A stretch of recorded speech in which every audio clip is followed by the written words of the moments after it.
Thank you very much, Jason. Thank you. Good morning, ladies and gentlemen.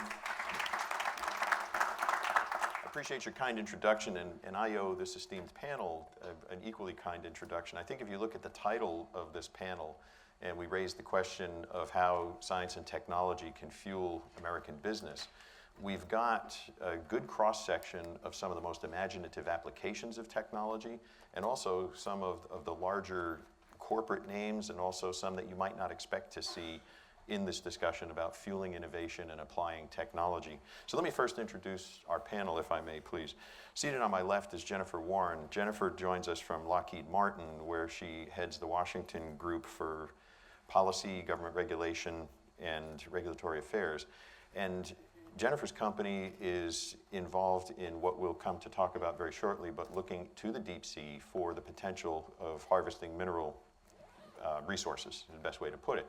And we can look further at what the United States' position has been in investing in this technology, but also the current pathway that Lockheed is on. Yeah, Lockheed could equally be talking about some of the other subjects that we've brought in here in terms of deep sea vehicles, but to spread around the discussion, we've invited Lance Towers, who's at the far end of the panel. And Lance is a good partner of ours, and he heads the advanced technology development programs for Boeing. And we're focusing on the undersea component. Now, just note that June 6th passed a few days ago, and how many of you do remember that that was the anniversary of D-Day, the initial liberation of Europe? And the companies that these two good folks represent were very involved in helping the United States and our allies triumph during the Second World War, because many of the aircraft that were built come from both of those countries in all theaters of that conflict.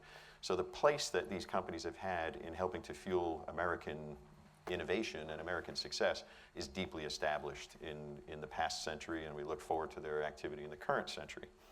We also have, on my left, second in, is Paul Bungie. Paul is another good friend, and we have good relations across multiple parts of the executive branch with the X Prize Foundation. X Prize has brought remarkably imaginative solutions to a number of subjects, including ocean research and also oil spill cleanup technology and the like.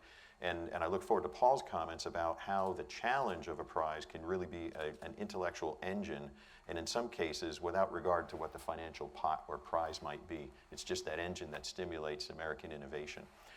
And then we also have Chip Cunliffe, who comes over from XL Catlin, and I hope you had a chance to see the demonstration of the imaginative device that's out in the demonstration area.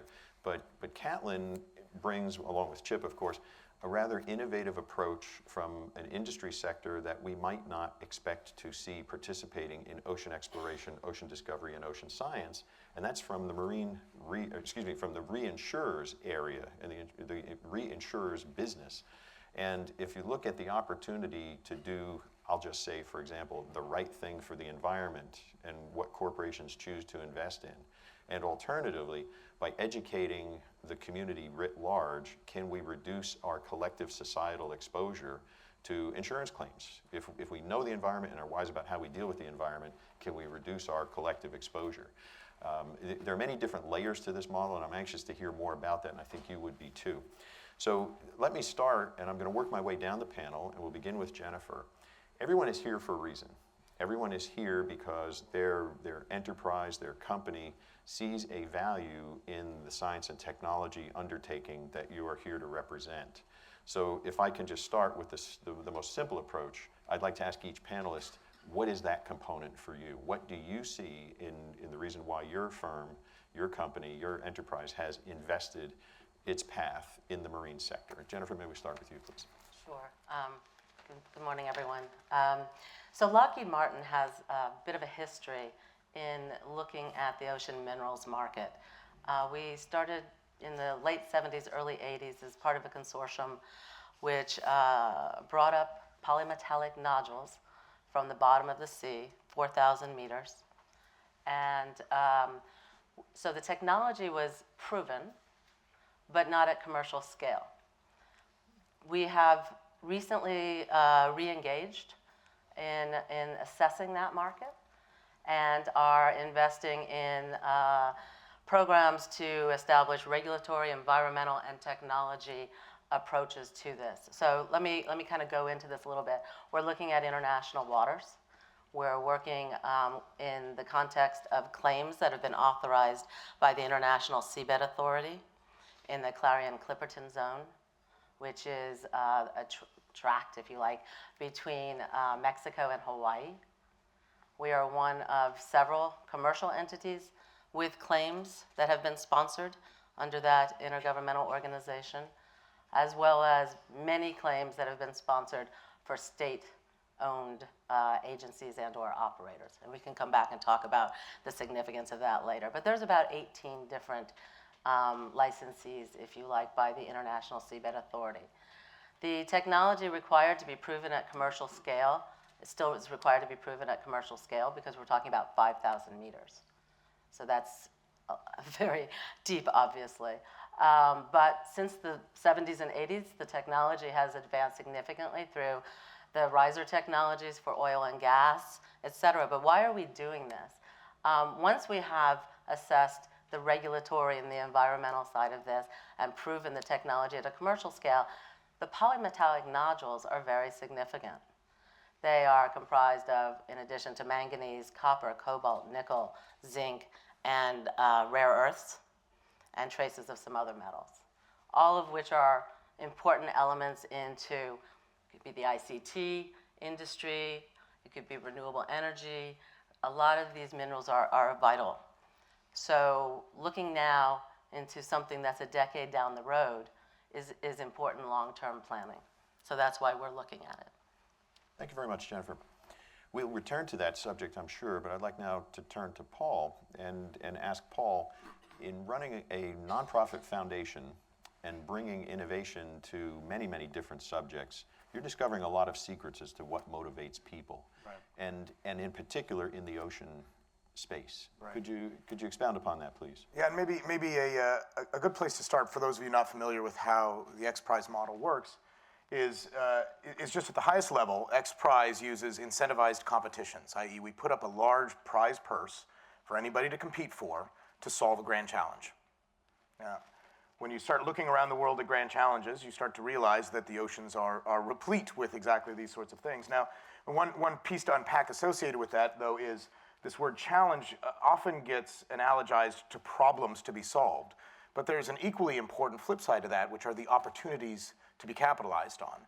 And so our model really utilizes the power of competition and what motivates both individuals, organizations, and companies to compete, to capitalize on new opportunities that may not yet be there. And so that's became very apparent a number of years ago that though X Prize started out by incentivizing people to go to space, exploring our own planet was itself a phenomenal opportunity, not only to address some of the environmental and related challenges, but to start to expand the economic opportunity associated with our oceans, with a goal ultimately of growing the pie to both sustainably use our resources, as well as to protect the planet for all of the things that the services that the ocean sort of guides us towards. And that works in particular because of the question you asked, Craig, because of things like market forces. As it turns out, very few competitors in an X Prize are there to win the purse. We put up $2, $10, $30 million, and you'd think that's what they wanted to win. But in reality, the primary driver whenever we interview our teams to compete is after prize markets. Because one of the things we're looking to do is to find an area where innovation is stuck, for whatever reason. There's a lack of investment, there are regulatory barriers, people just don't know what's there. I mean, frankly, a lot of the challenges that we are associated with the ocean is that very few folks are aware that there is a significant amount of resource and opportunity, everything from minerals to information resources and data that can actually be commodified in important ways. What we try to do through this prize mechanism is to break that barrier to entry or market failure, whatever it is that is hindering the growth of important industries associated with these things. And the teams typically see exactly that. The other phenomena that happen is a prize offers a massive set of leveraged opportunities to teams.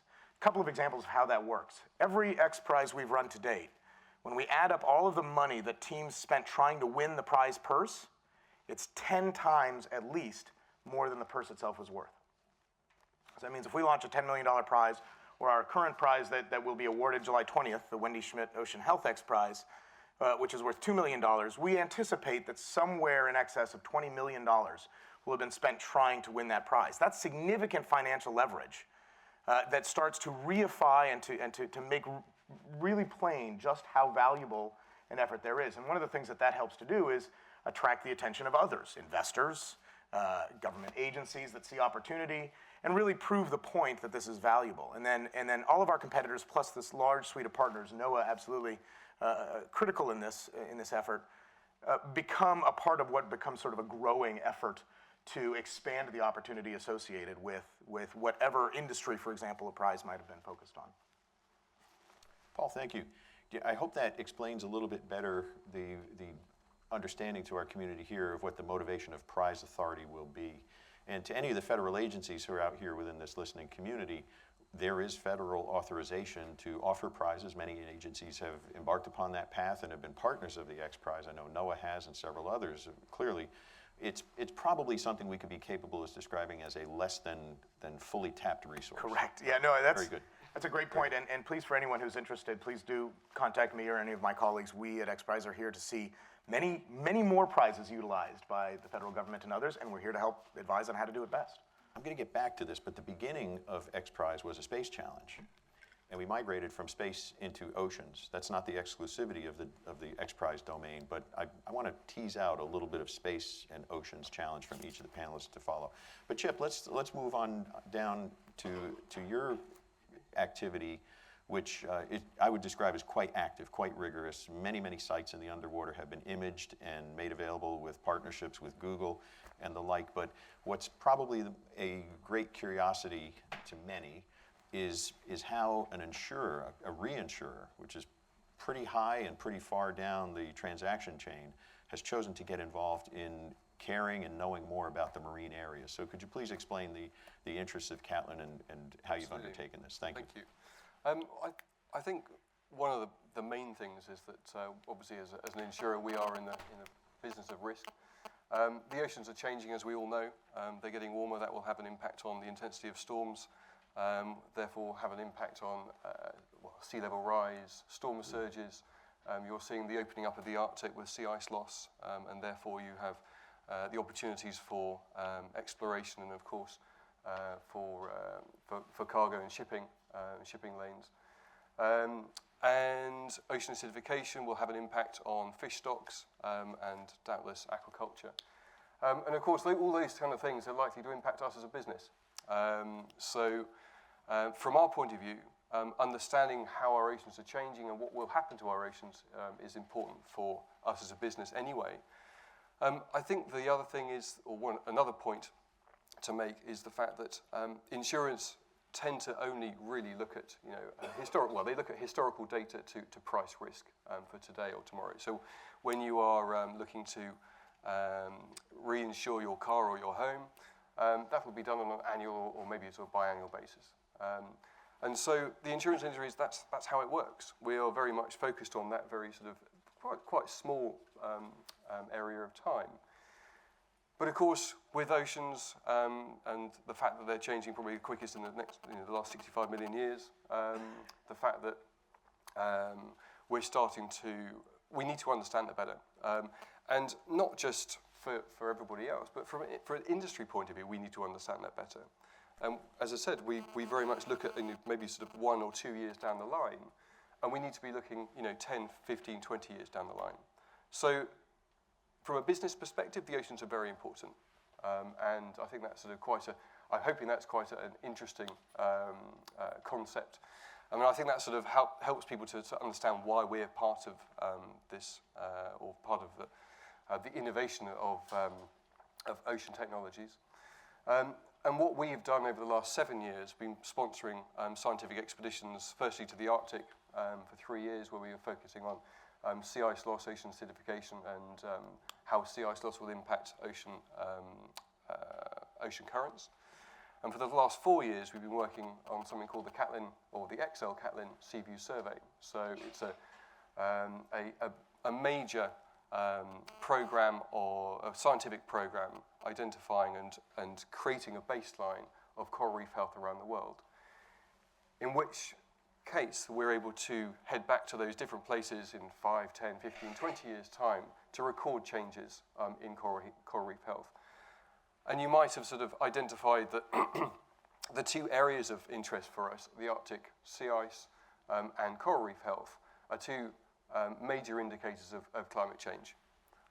And so we are very much sort of interested in pushing those boundaries to understand those areas better.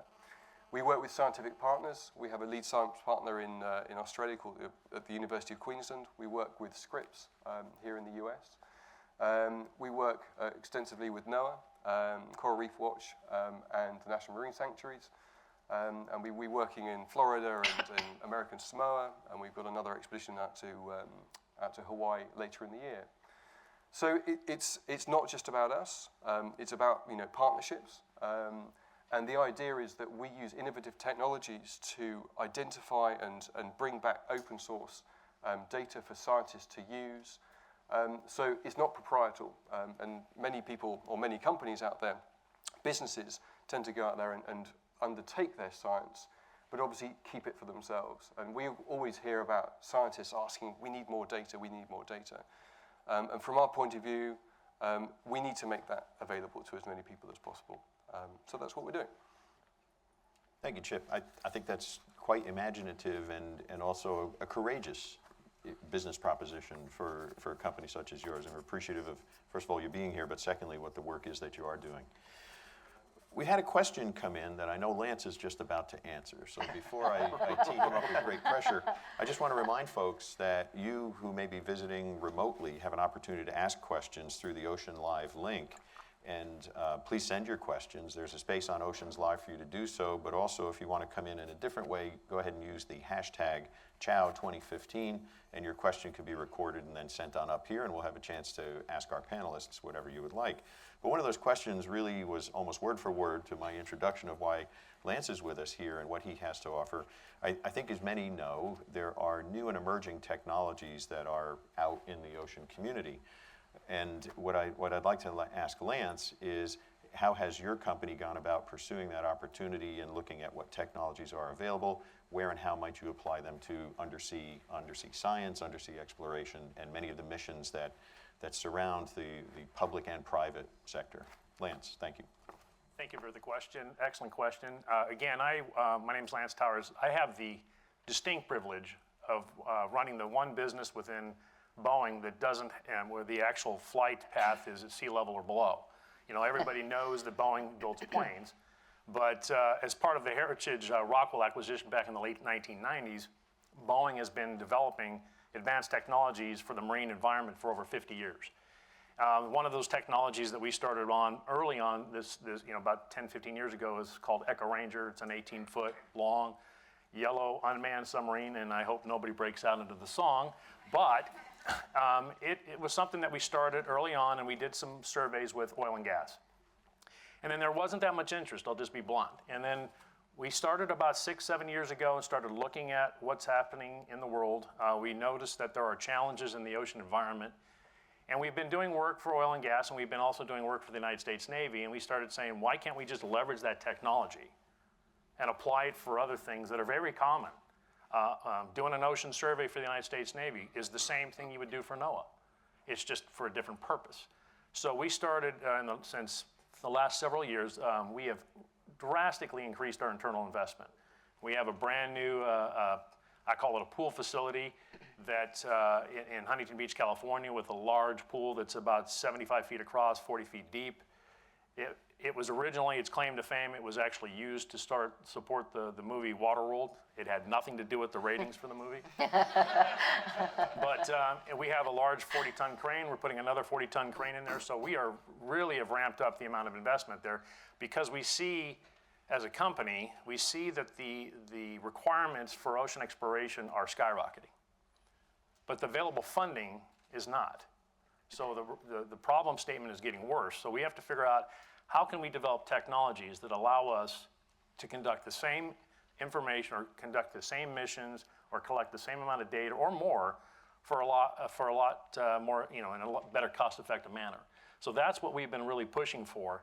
And so we see that from that perspective. And the thing that we have been training ourselves is that there are organizations that like the X Prize, or other organizations that have really developed phenomenal technology, sensors, that Boeing is not going to be the expert in, but maybe Boeing can partner with them, take those sensors, integrate them on other platforms, and leverage what's already been invested to really improve our throughput of exploring the ocean.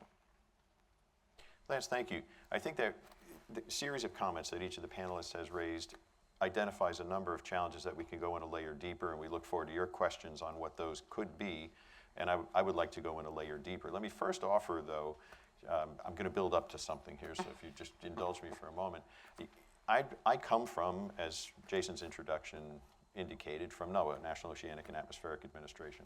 NOAA is the largest civilian ocean agency in the United States government, and we inherit a lot of responsibilities directed by the Congress and through other missions that are part of the NOAA portfolio. We are, as our administrator, Kathy Sullivan, describes us, as an environmental intelligence agency. We bring in information in order to deliver to the public at all levels so the public can make the appropriate and wisely informed decisions. In so doing, we come to find that it's a pretty expensive business. And in particular, since we're focusing on the wet side, and as Lance described from the surface below, it costs a lot of money to go to sea, and everyone who goes to sea is facing that increased expense, whether it be fuel prices, labor prices, or just the cost of ships. We are trying to find alternative ways of answering the same science question that we otherwise have historically been going to sea to answer on traditional vessels or with traditional devices. We have a relationship with each of the panelists, and I need to disclose that. And there's a good reason why I found in each of these panelists the exciting imagination to bring this question of how science and technology can help advance industry expansion and capability, but in particular also solving environmental intelligence questions, bringing more information to the public. So with Jennifer and her firm, we have a responsibility in deep seabed mining, though NOAA's portfolio is rather remote in that relationship. X Prize, we have teamed up and partnered with the X Prize on a number of challenges historically, rendering, given the economic return point that Paul pointed out, an investment we couldn't make, but a benefit we now enjoy. In working with Catlin and Chip's team, we have many areas of the undersea deliverable to the public's living room in a three-dimensional tour that we otherwise wouldn't be able to share unless people traveled there directly. And then with Boeing and with Lance's team, we're exploring the use of undersea vehicles and bringing sensors into bear and comparing them with the data that we collect on ships. And as I mentioned earlier also, we have many companies that have that capability, but we've gone down this road with Boeing under a cooperative research and development agreement. What I want to ask is, as we see that cost going up, as we see that challenge to get this information getting to be higher, I'm struck with how much the public is increasingly dependent upon the answers to those questions.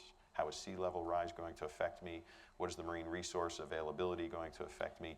In my daily life, I intersect with the ocean in remarkable ways, not because of my profession, but as an American citizen. How do we help inspire America to see that the investments appropriate across this spectrum are going to have return, are going to have opportunity? Why are they wise investments? And is America's mindset adjusted at the right level in making these investments? Are we overinvested? Are we underinvested? So let me start with whoever might want to raise their Lance, you take it off. I'll answer that one. Clearly, from my personal perspective, I think we're severely underinvested as a community. I think the amount of investment we place in other areas is significantly outpacing this. What I see personally is that it's a very fragmented investment portfolio. And if we were able to sit back and say, okay, oil and gas has this set of requirements, and NOAA has this set of requirements, and other organizations have this set of requirements, you're going to find a significant overlap. But we really have not done a good job as a community of getting them all together to say, let's see what these are and put the personalities aside to drive to get to those and get that investment up there, and then actually convey the message to the community and the public that it's more important. I mean, you see it a little bit there, but then it sometimes gets trumped by another news story. So it's how can we get that message out there to convey to the public the natural importance of what we have to do here. And like I said, the requirements are only going up. They're not going down. The requirements are going up. And I don't think personally that the investment is anywhere on the same slope. So if I could, I'm going to come at the other part of your question, which was how do we get the public engaged or interested? I think a lot of that goes back to what was said about data sharing and publication of data. And in a way that's digestible and meaningful to you and me as opposed to just the scientists. But we've just finished our second environmental cruise. The international team of scientists from the National Oceanographic Center in the UK and the Natural History Museum to Scripps to the University of Hawaii, et cetera, they're all publishing, I think this year alone, 15 papers on data that they have gotten from doing the samples and DNA samples, et cetera, from what they've collected from the last 2 cruises. That's data about one of the most unknown regions of our world. We probably know more about space, Mars and the moon, than we do about the ocean at 5,000 meters. So I think bringing this out so that the academics and the scientists are sharing this, and then others, and this is where it gets to industry, can also take that data and do something with it, as well as the environmental community, which we need to work with to be able to assess really what does the Clarion-Clipperton Zone look like as a body. But there's a lot of derivative benefits just from sharing data. And what I've found, and I want to come back to your point, is in the licensees at the ISA, the ones that are trying to really share data are the companies, the private sector. We're finding there's not as much available from the last decade of research, publicly available data from the research that the scientific arms of the states that have been doing the research. There's not as much published. I'm sure there's a lot collected, but there's just not as much shared. We're trying to change that equation. And we're finding that some of the other companies that have been licensed are also trying to do that. So that could be a real game changer in terms of data that the public sees and begins to kind of be excited about what is and isn't there. Jennifer, could I follow up, and then Sure. and then I'm going to jump to Paul. But as you mentioned, the availability of data, that's certainly something that's very concerning to multiple communities. And I find it interesting that where you might expect proprietary concerns within industry to be husbanding data and not sharing it, could you go a layer deeper? You mentioned the agencies of other countries. Could you distinguish that from academia, where national funds might fund scientists of a university, and there's an interest in publication there and data availability, but also the federal agencies of other nations, our own nation, who may be looking in certain areas that would have information of worth to your pursuits. Could you go a layer deeper on that, please? Sure. And this, you kind of have to go back to how the International Seabed Authority works. But there are state-sponsored government agencies or corporations, government-owned corporations that are on behalf of their government doing research and exploration. It could be, there are, let's see, in China you have CAMRA and Minmetals. In Germany you have BGR. In France you have IFRAMER. I'm not saying that they are or aren't, each of them varies in their degree of sharing of information. And there are many more. Those are just the ones at the top of my head. JOCMEG from Japan. Again, there's 15, right? So they are doing it, they've been doing their own national science programs, and I'm sure the data has been very valuable to their own programs. What we would like to see and encourage is the sharing of the environmental data that they have collected so that there can be a really widespread view of what the Clarion-Clipperton Zone looks like through an environmental lens. We are releasing, or the International Scientific Team is releasing the data from our cruises. In fact, they were tweeting on the last cruise every day, different stuff, and different scientists were tweeting out. I believe several of the other commercial cruises are doing the same. So there is a difference between the environmental data and the commercial data associated with the minerals themselves. That data is proprietary, so the value, the composition of how much percentage of each of the nodules is one metal versus another metal. That is proprietary. But nothing that's scientific, environmental is or should be. And so we are very anxious to see that out there so that perhaps someone inspired by an X Prize will do something with that data and either a new industry emerges or something is found. We just don't know. So that's Thank the you. status. I appreciate that clarification. I hope that's helpful to many members of the audience. I think it's also helpful to us. And Paul, you were going to offer a comment on perhaps the front end of the question. I hope we actually come back to the data issue because I have a lot of interest to say there, but I want to pick up on what you just said about, in reference back to your original question, are we underinvested, overinvested? I mean, it's fairly obvious that we're underinvesting in oceanographic research, exploration, economic investment, et cetera, et cetera, et cetera. Probably by several orders of magnitude, quite frankly.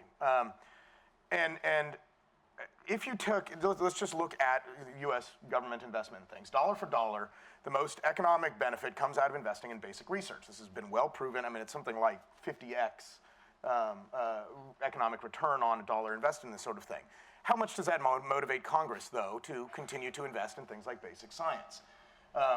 What motivates tends to be something that's a much shorter through line from the dollar put in and what the outcome is. And there are really two primary things.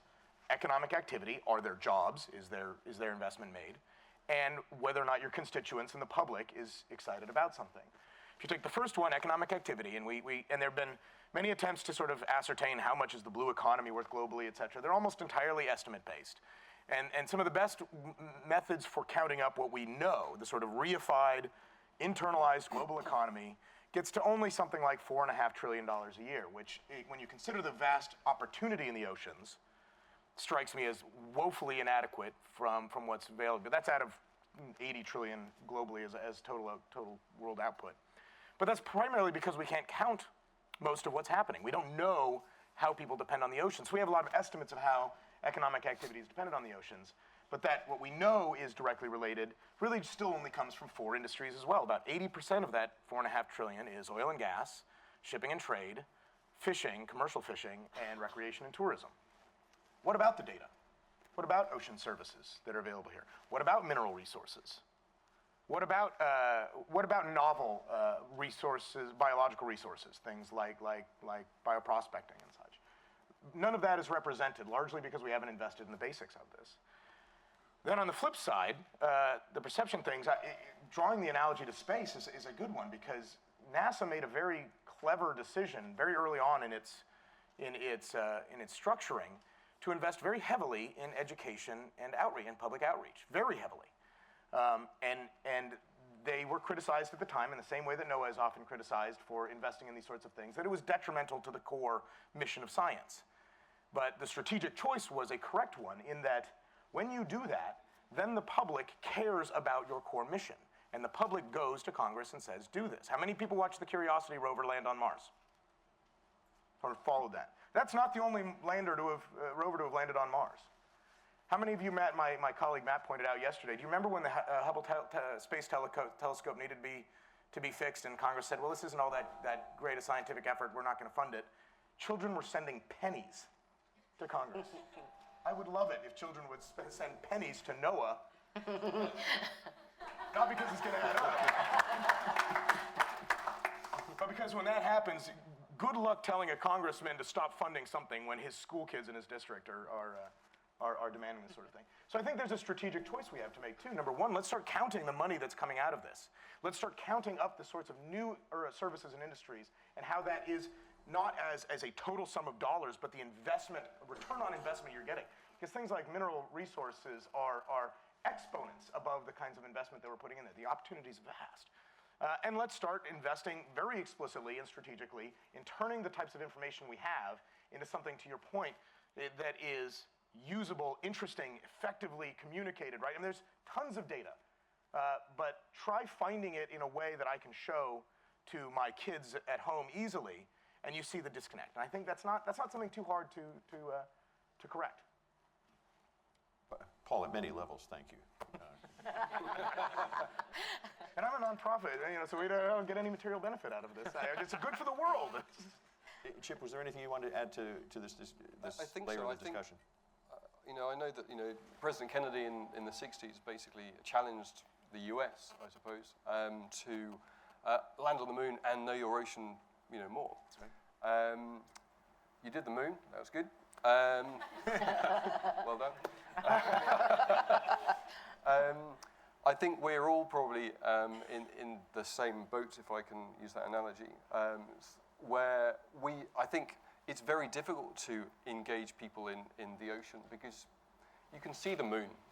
It's up there. I know you have to use a special spacesuit and stuff to when you're in space, but when you're in the water, you can sort of understand, or 1% of the population dives, of the global population dives, but you only dive really in the first 10, 15, 20 meters or so. Getting people to understand and to visualize what the deep ocean is, or how it works, is really difficult because ultimately you can only see about your hand in front of your face, and that's it. And for a human, that's very difficult because we use our eyes and we use sort of our senses to understand better. And I think that's a really difficult thing for us to do, is to encourage people we need to encourage people to know about the ocean. And from our point of view, for what we're doing, we're working with scientists.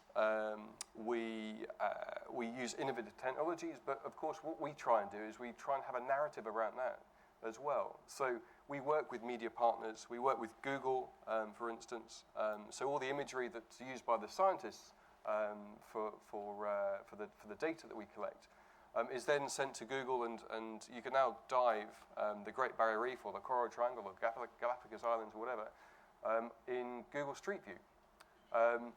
And it's that kind of knowledge. It's giving the global population as much information about the oceans as possible. That's really important in, I think, driving innovation and driving politicians and policymakers and others to put more money into it. So just one more small plug, is that we have an education program that in fact, we just started to talk to NOAA about working with them on a elementary education program in the US, focusing on the coral oceans, focusing on coral reefs. As a business, this is about corporate responsibility. We obviously do our daily business, but from our point of view, we need to engage more people in understanding the world and how the world is changing, and that really talks, I suppose, more about resilience and risk, and that's how it sort of comes back to our company. Chip, thank you. Unless you had another point you'd like to make? To your point, Chip, about the children can see the moon, and it makes it easier for them to grasp it, because Chris Beaverson, sitting in the audience, could remember this, is that about a month ago I was interviewed by, I think it was Discovery Channel Canada, related to our NOAA Boeing CRADA on the USS Independence survey we did about a month ago. And it was one of those things where, Echo Ranger is an autonomous underwater vehicle, so for the 24 hours it was doing its mission, it's on its own.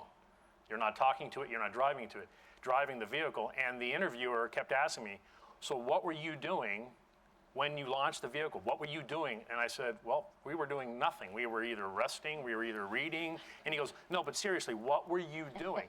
And there was this big gap between the definition of like an autonomous air vehicle that people believe is actually is autonomous. It's not. It's just unpersoned. It's being driven by someone. So if you create an autonomous underwater vehicle and you program it and you launch it, it's on its own. You can't see it. You can probably communicate with a little bit via acoustics, but it's like almost two kids with two cans and a string talking. It's very, very quiet. So it went over and over, and I can tell I was frustrating the interview because he said, well, what were you doing? And I'm like, I can't really answer that question, sir. And I said, they were probably resting. And he's like, no, seriously. And I'm like, disconnect. And it's just that lack of knowledge of how difficult the marine environment is. It is so much more difficult to build things that operate in the ocean than it is to go fly. Significantly different. I mean, I had someone tell me, well, we have to deal with the pressure change from, sea level to outer space. And I kind of laughed. And I said, how about 5,000 pounds per square inch? And he looked at me and goes, what do you mean? And I go, you go down, 10,000 feet, that's what you're feeling. It's orders and orders of magnitude different. And things fail in the maritime environment And when it does fail, it can be catastrophic, just because of the vast pressure. So if we can get that technical and excitement story out in front of the public, starting at the younger ages, we'll solve this problem. Because they did a fantastic job in the 60s, like you're saying, put a man on the moon, because they romanticized the mission. We need to do the same thing here and capture the imagination of the next generation. I just wanted to add one thing with respect to the data that's been collected to date. You know, it occurred to me as I'm sitting here, it may not be that these kinds of dialogues are taking place in capitals all around the world about how much the data could be beneficial from a variety of different perspectives, and therefore it should be, you know, that which was not confidential should be released. It may be that they just haven't actually been asked in the same way or come to have the same expectations that we have here. So I don't think that because of the last decade or 12 years of kind of maybe some holding of information, that means we won't see it. So I'm a little optimistic that the environment is changing and that we may have more data sharing coming internationally. That's an important point. So let me recap two, because they relate to some of the questions that we're getting in from online and also from the CHOW 2015 hashtag line. So thanks to you folks who have been sending in those questions. So looking at how we communicate, how we make the public aware of what these challenges are, is something that we need to pay attention to as a public. And I think the sample that we're getting from this very diverse panel of industry representatives and nonprofit representatives tells us how. But let me go one last time around this question. I'm going to flip the title of this session on its ear, right? Fueling American Business, Marine Science and Technology. Are our current policies that affect you, and policy can be measured in Lance and Paul, budgetary numbers. Policy can be measured in Jennifer, UN Convention on Law of the Sea, and the U.S. Participation accession to Law of the Sea, et cetera.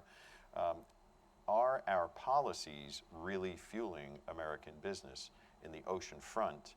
And please remember, I am an effective communicator to bring this message back to my parent organization, the Department of Commerce, where NOAA sits in the United States. And we have many members of the legislative branch who are joining in here, and also many members of the public. These are opportunities to effectively convey your message. So are we fueling American business? I'll start. I would say answering the question from a funding perspective, from a policy side, I would say we're grossly underfunding. From a policy perspective on rules and regulations for developing autonomous underwater vehicles, we're at the infancy, because currently right now there are no regulations for things that are unmanned or unpersoned. Eventually, I know that will change as the growth of autonomous underwater vehicles or autonomous surface vehicles grows. That will change, but right now we're at the infancy of that. So from a policy perspective, from an application, there's no restrictions at this point, but I do believe that it's going to be incumbent on us to work that effectively so that there are misunderstandings don't get implemented as a policy way that would actually prevent and make it more difficult to do the things we need to do. But from a policy side, from a funding perspective, as I said, I think we're grossly underfunded.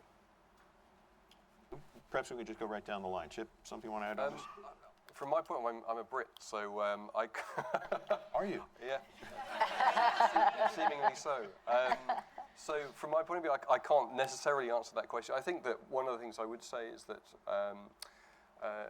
the ocean itself is obviously it's a global thing. Therefore, it requires a global approach. And I think that, certainly from a European perspective, when we heard about renewable energies in the UK, we've heard about various other topics over the last couple of days. But I think that the Europeans, the Australians, the Canadians, the French, others, are all sort of in this space as well. And I think that's sort of quite important in moving all of this forward. So yes, the US might be sort of, or certainly from a funding perspective, you may feel as though we're lagging. But I think from a global perspective, I think it's really important that we all do so together. Thank you, Chip. Paul? Yeah, and I was actually going to go in a similar direction and would agree with one of the challenges is the way we set up our policy infrastructure around the oceans is to presume that it's somehow static. to your point, it's both global and highly dynamic, and it's dynamic on very relevant scales, be it hourly all the way up, obviously, to sort of millennial changes that we're starting to see now. And the notion of regulating that, even in an exclusive economic zone, as if that plot of ocean somehow were always the same, and you didn't have animals and creatures and chemistry and energy moving in and out of those zones is failed. So I think there's actually a very significant role that the U.S. as well as other leading countries can play to rethink international ocean governance. And there's some good ideas that are out there and some work that's happening. But I think that's also relevant when you look just within U.S. waters. And in fact, you would know better than I do, Craig, but it's several dozen agencies that have critical authority over something about the oceans, right? So 17 in the U.S. 17, all right, dozen and a half almost, right? That leads to a lot of stasis, just from process. From a bureaucratic point of view, if you're going to deal with dynamics in the oceans and you have 17 agencies that may have some relevant authority, that means you have to limit the number of things over which you're going to deal as an agency. And thus change becomes very hard. From our perspective at X Prize, we've seen this impacting a number of things. On the current prize, Wendy Schmidt Ocean Health X Prize, which is around ocean acidification and the need to create critical devices to be able to measure and understand what's happening in changes in pH in the oceans. We find that a lack of obvious investment in things like data collection and sensors broadly had resulted in very little innovation for a significant amount of time. And so responding to a threat that was then identified was heavily slowed down. And that lack of flexibility to understand the need to invest in basic data collection and turning it into relevant information and services was a lack of creativity. But then there was an even more sort of acute example that we identified. The first ocean-related X Prize was the Wendy Schmidt Oil Cleanup X Challenge. In response to the Deepwater Horizon spill, X Prize had discovered that the technology that was used to clean up the oil spills, frankly, hadn't changed in about 30 years. And they were even using some of the same machines in Deepwater Horizon as they had in Exxon Valdez. So we put out a prize, and within 14 months, the goal was you had to at least clean up at double the rate of oil from an oil spill than anything that had existed previously. The winning team almost quadrupled the existing rate. One of the things we find, though, is an explicit policy barrier that's still in place that has resulted in a lack of uptake of these new technologies. So this is the how are we not fueling investment in technology? BOEM, who regulates things like oil cleanups and the like, has a policy that incentivizes people to clean up oil spills based on an hourly pay rate. Not how much oil you get out, but how many hours you pay the oil cleanup company to do it for. And that's the regulation. That's the rule. So by doing that, you necessarily prevent novel technologies from entering the marketplace, or you disincentivize them to do so. And that's just one example, but the sort of marine and maritime purview of various regulations tends to be that static and non-responsive to innovation opportunities, and certainly doesn't tend to incentivize those innovations. And that's the kind of thing that I think a more holistic approach to how we see these, and recognizing that innovation and technology can be good for both business and things like oil cleanup is worth happening. Thank you. Jennifer. So I couldn't agree more that it's a global cooperative endeavor, particularly from mineral resources. There's a lot of work there that needs to be done in terms of, as I've said before, establishing both the regulatory and the environmental understandings. We have been longtime supporters of the ratification of the Law of the Sea, and the U.S.'s ratification of it would, of course, allow the United States to participate in the International Seabed Authority on the same footing as most other countries of the world. Why is that relevant? Well, we're in the process right now of developing the regulatory framework to govern the exploitation of minerals from the deep seabed floor. It would be helpful to have the added voice of the United States with its regulatory expertise and background, its scientific understandings, to join the community that is already there developing these regulations. That's just one example. And I think that's almost self-evident, or it should be, in terms of the value that the United States could bring to that discussion. Again, it's well underway, never too late. I appreciate that, and I think every component of the executive branch has agreed historically, will continue to agree, and it's the wisest path for the United States to take. Our national ocean policy and those policies preceding it have spoken clearly and boldly on the value of the United States joining the Law of the Sea Treaty. I want to make sure that our audience understands that we have a body of experts sitting here who are offering their experience based on the depth of their personal experience in their careers.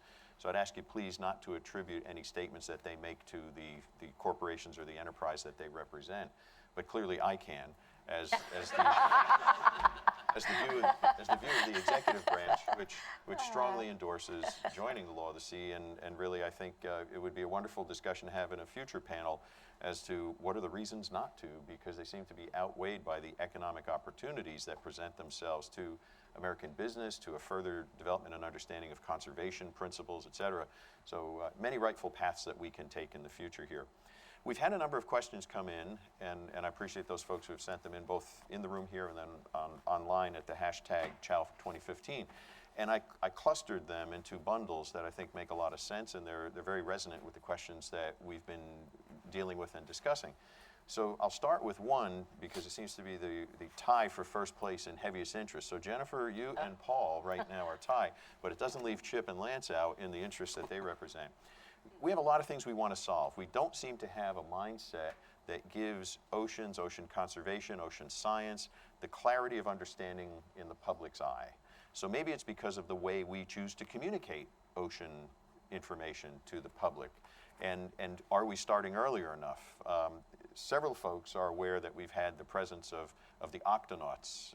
Adam Idelson and his team are here at CHOW 2015, and they're going to be having a little bit of an interview. This is targeting kids between 3 and 5 years old. And I can at least affirm for you that with my grandson, sample of one, it's 100% result. It's inspiring. It's awakening a new generation of young people. I had Cousteau. Maybe it's the octonauts. So we look forward to that. Using prize incentives, using the intellectual incentive that resonated within Lockheed, within Boeing, within X Prize, and also within Kalin. Where are the future prizes that are going to awaken in, whether it's America or someone else's public? These are world challenges. These are global challenges. What are the future prizes we can offer? We're not working well together. I'm here. I don't mean the interests represented on this panel, but the ocean science community. We may not have a clear enough, concise message. Can we incentivize that? Are there new technologies we can be building? What is the horizon? So let me ask the panelists, can you help Paul? And then Paul, can you share with us where X Prize may be leading? So we're going to cluster around the X Prize theme here and the incentive prize here. And intellect has to be incentivized in order to mobilize. So what is it that we each see that could be the next prize horizon? And then Paul, what do you see? So Chip, can I ask you to start? Yep. I think that from an insurance perspective, I think we play a fairly unique role in the fact that we incentivize innovation. And in fact, you cannot innovate without insurance. You cannot go into doing these different things without being insured.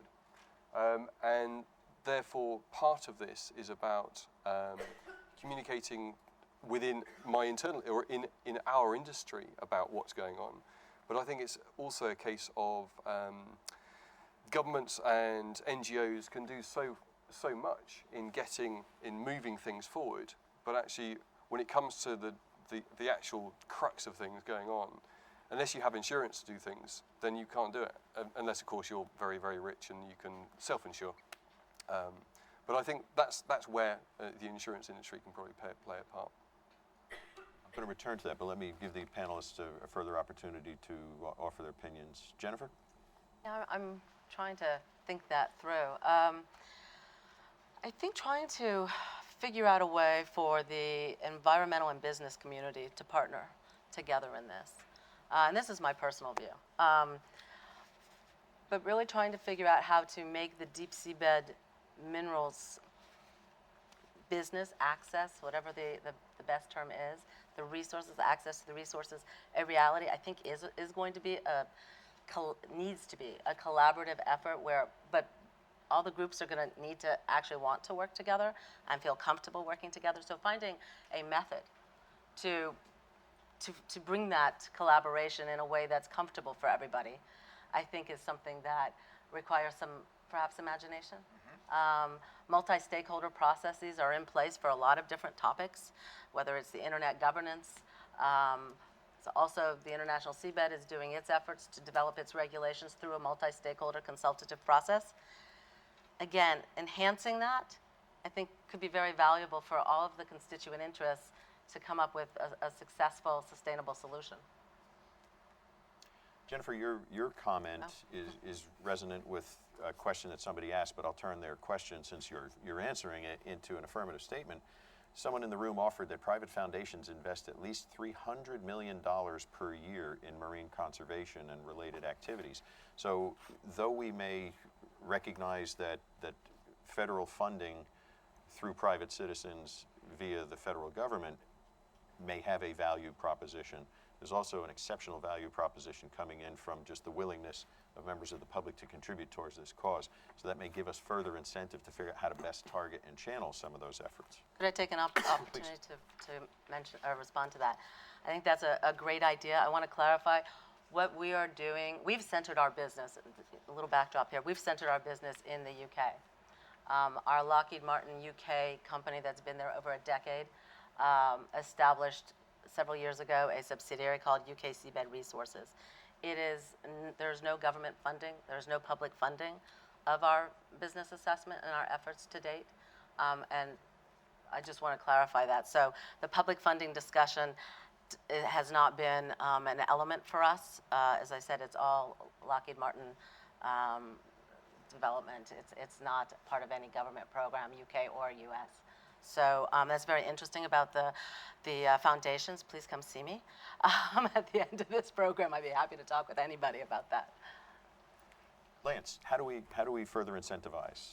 Well, I think part of your question, though, was offering suggestions for the X Prize. Yes. I think is part of it. Yes. And as an engineer and working with Lockheed and Northrop and other companies, one of the things that we always experience is the cost of making the pressure vessel, whether it's titanium, aluminum, or steel, that protects the internal electronics from the harsh environment.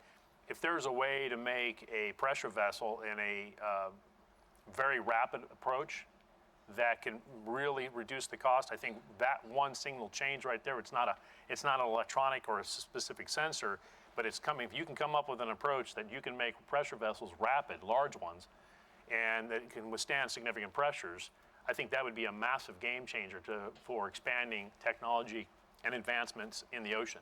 Because it's right there, you figure out how big does the pressure vessel need to be, and then what's the pressure needs, and then you're looking at the thickness, you do the analysis. But if you can turn those around rapidly, I think that would be a massive game changer if there's a way to do that as an offering.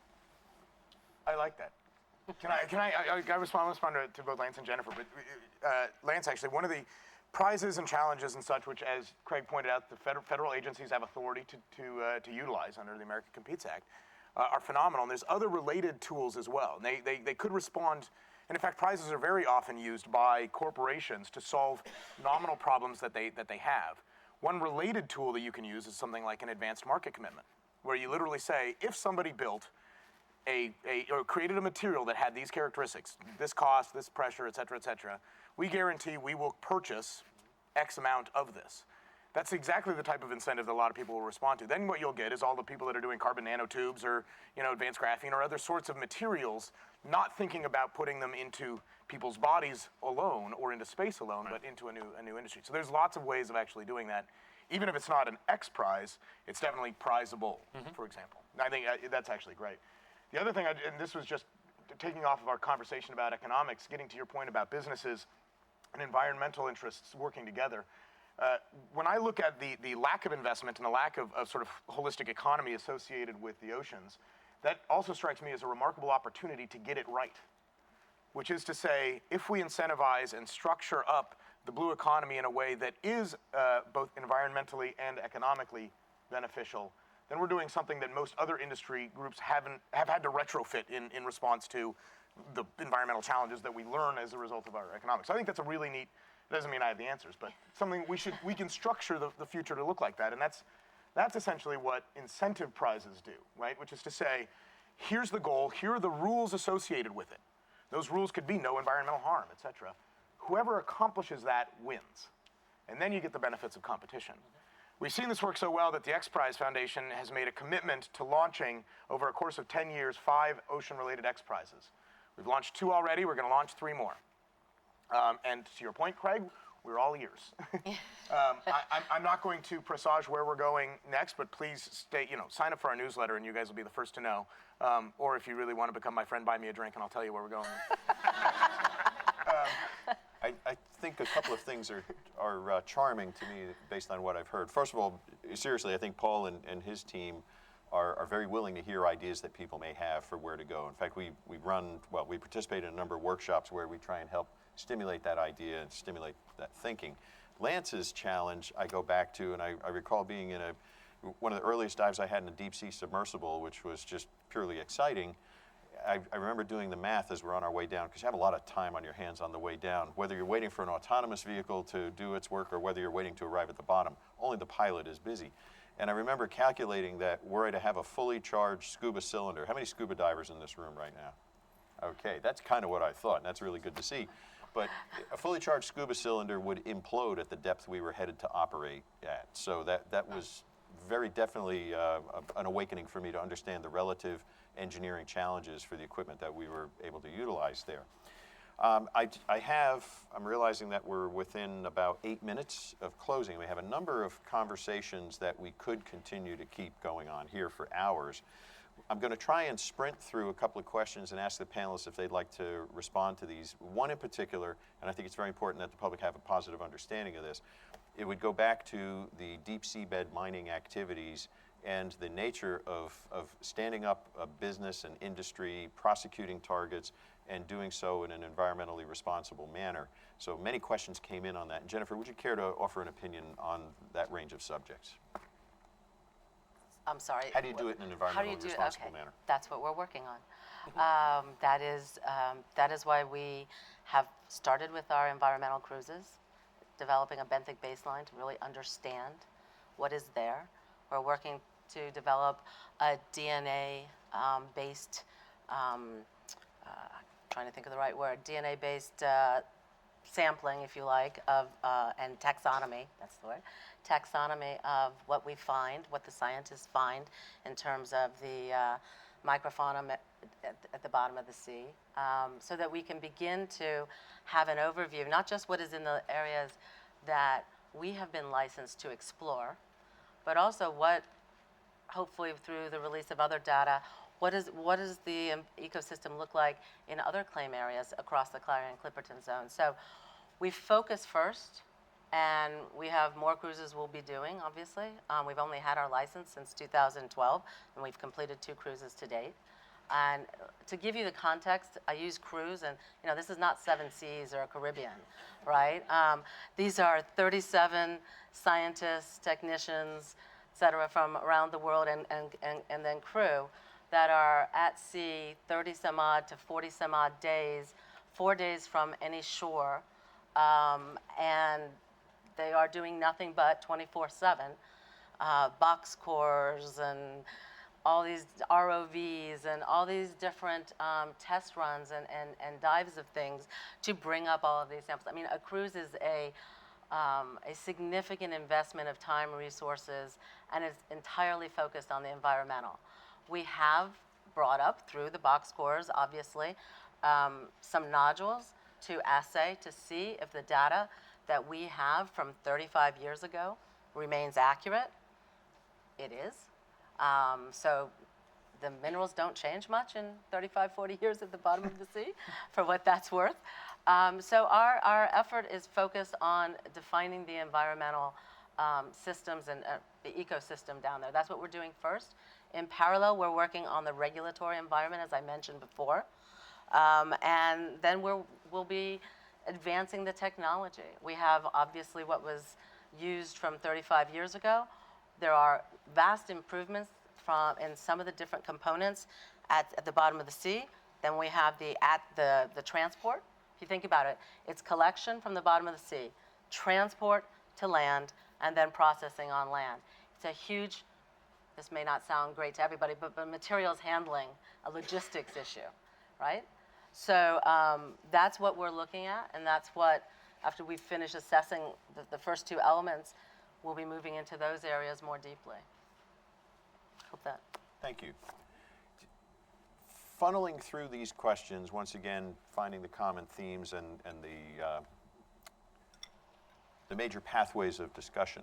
Let me jump to Lance. Several people are asking, is there a way to make the information collection for marine resources other than the resources that Jennifer was discussing of the hard mineral? And I would talk now about conservation of the habitats and the living marine creatures.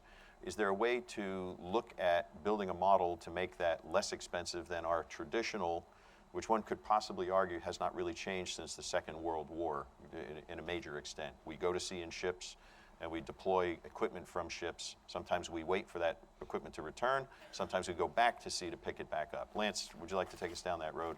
Sure. I mean, you're hitting on the classic issue that we face today is anytime there's a surface ship involved, it's going to be subjected to the weather.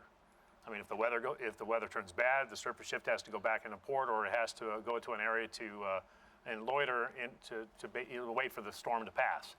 If you're able to, some companies are out there that are making things like wave gliders and other, and things of that nature that sit on the surface and can handle that type of stuff. But if you can expand the operational duration of autonomous underwater vehicles, as long as they stay 300 to 400 feet down, they don't really care what the surface is like, and they can continue on to do their work. But the thing that there's a lot of problems that we've got to solve there. One is operational duration, and then how do you get the data off? Because a vehicle or something like that, capturing acoustic data, or doing bathymetry, or doing water sampling is going to capture a significant amount of information. How do you offload that? So it's a complete systems engineering problem, but we need to focus in that way so that we can break the paradigm of having to have the surface ship with a tethered ROV or something to that effect all the time just because of that cost. And its duty cycle. The duty cycle of that situation is a hit or miss. You can predict that next year we're going to do 270 days at sea, and then all of a sudden you have some of the worst weather you've ever had, and now you only did half of that. And then all of a sudden you create a backlog, and that backlog just continues to grow. So we've got to work on technologies that are more persistent, lower cost, and be able to address the whole problem. If you collect all this data, how do you get the data back? And how's that data disseminated? And if you can complete that whole problem, solve that whole problem, our throughput will skyrocket. Thank you, Lance.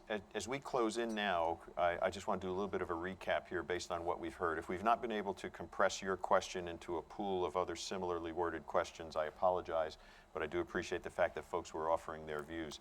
I think we've heard from our panelists the excitement and the motivation of diving deeper, forgive the pun, but it's deliberate, diving deeper into the ocean space from a commercial perspective and also from an altruistic perspective, I would offer for Chip's company, for Catlin Group, and also for X Prize.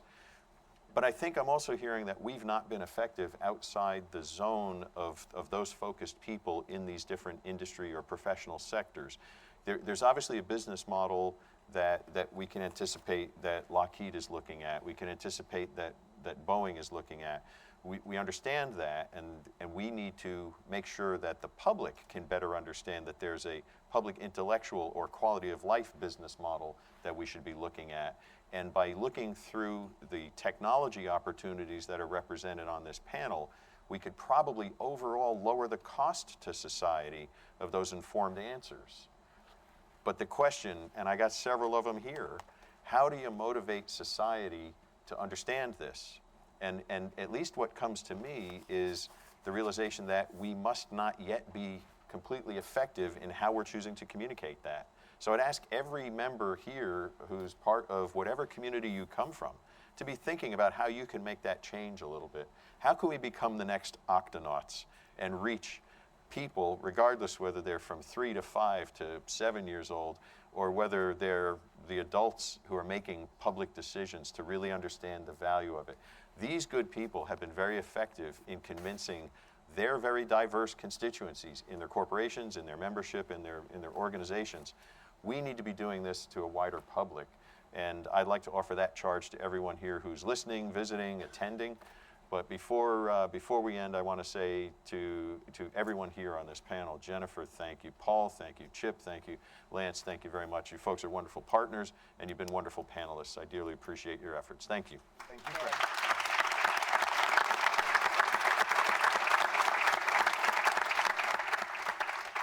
So thank you, everybody. Craig, you are such a perfect setup man, because you could not have set up the session that will be taking place on Capitol Hill Ocean Talk any better than I could.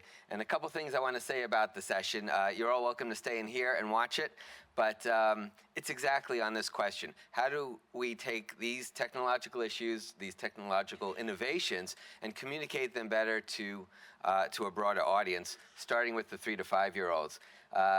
Another personal note about Craig, he's a recent grandfather, so he's particularly concerned on this point. And it was Craig that touted us on Octonauts.